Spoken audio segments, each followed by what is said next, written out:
You prefer this or the favorite? Sorry? I'm kidding. Yeah, who do you like better? Out of who? Me or Emma Stone? You can't say that. I saw The Favourite yesterday. You can't say That's that. what we're You saying. saw it? Which movie do you like better? I can't really say. Oh my God. Yours, The answer of is course. clear then. Yeah. I wanted to begin. This time last year, I spoke to Tilda at a BFI event, and I asked her about Suspiria. Oh, yes. And I said to her, "Oh, looking forward to the remake of Suspiria." And she told me definitively, it's not a remake; it's a cover. So I just wondered, for you, Luca, I mean, what was the process in coming about not doing kind of a standard Hollywood remake of Suspiria, but coming at it from kind Well, of a cover the angle? history of remakes is ripe of great reimagining of films. Like, think of True Grit, remade by the Coen brothers. Think of Hitchcock remaking himself, I think, on The Man Who Knew Too Much. Or think of John Carpenter's The Thing. So I think that there is not one approach to a text that is used as a source to do something new. And I think that it's not just given for granted that any remake is a bad thing. I think cinema is about point of view. It's about what you can tell from your perspective with any given narrative materials. I believe that there is no new story that can be told since 1001 Night has been written. So it's more about the point of view. And so for us was about, first of all, the love for Dario's film is real and it's really deep. So there is that side of us about this film, like how do you express love for a subject, in that case, Suspiria by Dario Argento. And then there are many of elements of imagery that comes back to my upbringing. I love history, so I love the idea that you can make a movie about witchcraft in the context of 1977 Berlin that makes, let's say, the setting integral to its own originality. So I just wondered how kind of you got involved and how Luca sold the idea to you that they were going to do Suspiria in this way. Well, Luca didn't have to tell me anything. I was in from the moment I knew it was Luca's movie.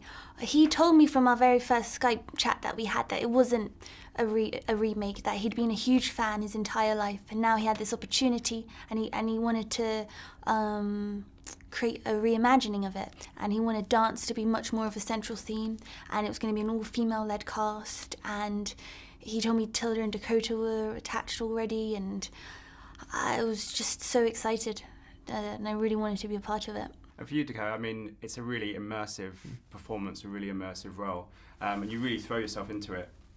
Was it easier for you to do it knowing that you worked with Luca before and kind of have that trust? Because I can imagine it might have been different if it had been something else, because you have that relationship already. Yeah, absolutely.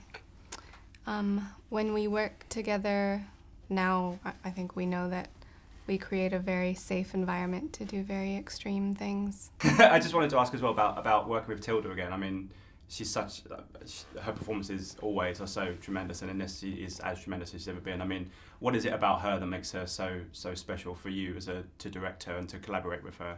Because I know that you've talked about this for a long, long time. Well, it's about familiarity. It's about the pleasure of each other company and the possibility, as just Dakota said, that we can challenge ourselves to do daring things without any danger, like in a safe environment. Yeah. Yeah. And for you, I mean, working with her must be an absolute joy, I can imagine. It's the most special thing I've been able to do in my career is work with these two. And as to have Tilda as a pillar, a female pillar in my life is a gift. And I learn so much from her, just from conversations we have and from the way she is in the world and in life and in work and in relationships. And I just admire her and I love her so deeply that it's an absolute dream. It could be a dream. This could all be a dream. I could wake up and be in a coma and be like 10 years old. It's a pretty good coma to be in there, right? It'd be super weird, but it would be great. What was it like working with Dakota and Tilda? I mean, I know they've worked together before, but they bring so much to the film anyway. I mean, I can imagine it was great to be around them and to learn from those two. Absolutely. And they're all so welcoming because they've all worked together before, and they made me feel at home instantly, and they, yeah, like you say, they're incredible actresses, and we were really supportive, and the whole film set felt very much like a family, and we were all there for one another because it was quite intense at times, but we all had each other's back and held each other's hands.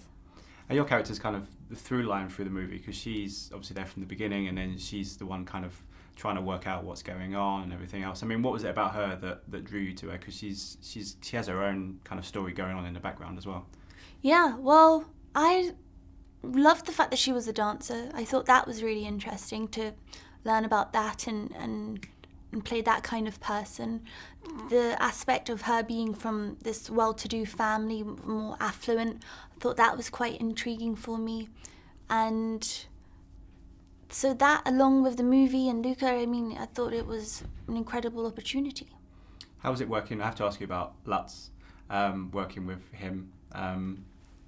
Won't go into spoilers or anything like that, but I mean, that gave the film such a different dynamic. I can imagine that was a challenge, but also a great opportunity to kind of tell the story and stuff like that, because it's an interesting dynamic, and obviously you two have some scenes together and stuff like that. How was that working with him? It was great, and I was completely in awe the entire time, because it didn't feel like I was working with Tilda at all. It felt like I was working with Lutz, and that's such a hard thing to pull off. And she embodies this man so perfectly, and she makes it seem so effortless, which is the sign of a really great actor too. I felt like I learnt so much just by watching her. Yeah. Was the dancing hard? Dakota said that the dancing was quite a challenge. It was a challenge.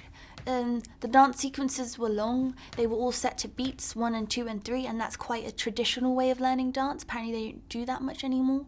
So we had to learn pages and pages of each dance move correlated to a number. So you had to learn it all in your head too. Your body hurts, and it's a lot. And just finally, I mean, obviously the film's had amazing reaction and also very different reaction. I mean, are you happy that the film sparks a discussion, whether good or bad, that people are kind of talking about the movie, and whether it's positive or negative? Of course, that's great. That's great. About it? Yeah, sure. It's beautiful. Like every movies that hit me hard, they were those that were creating a debate. You know, like even in internal, like between me and my friends when I was 15, 16. I remember when I saw Full Metal Jacket for the first time, and I went to see it with a group of friends, and I was used to see, let's say, important cinema because I'm a cinephile, but my friends, my teenager friends from school, they weren't used to the kind of language that someone like Kubrick was pulling off. Despite the fact that Kubrick was a very popular filmmaker, yet his movies were very specific. And I remember the conversation that was endless about it. You've gone from this to another movie which is getting a lot of good reviews and a lot of hype about, which is High Life with Claire Denis and Ron Pattinson and all that. I mean, what was that experience like? Because a lot of us, I mean, personally, I haven't seen it yet, but there's so much buzz about the film. I mean, what was that? How did that experience differ to working with the guys on this one? It was, well, in many ways, they're quite similar in the sense that it was also incredible. I loved the fact that on High Life too, the whole aspect of space was so presented a challenge there of like learning about that world and incorporating yourself into that in the same way that we have dance here, and working with Claire was just incredible. She's so maternal and like a rock star, and she's just the best. I had a great time. Yeah, and just finally on Suspiria, I said this to the guys as well about how it's opened up a discussion. Good, you know, people like it, people don't like it. I mean, are you glad that there is a discussion, that people are able to sit around and give different opinions and take different things away from the film? Yeah, I think a film should be provocative, and not with a horror genre. I think it's inevitable that you're not going to please everyone. It's quite a specific genre. But if you have people talking and they're discussing it and thinking about it days after, then I think it's been effective, and we made something successful. Yeah, we did. Really great. Thank you so much for your time. Thank Pleasure. you. Ladies and gentlemen, you're watching Hey You Guys! Hey You Guys, huh? Hey You Guys. Is that from the Goonies? It is indeed, yes. Nice. Hey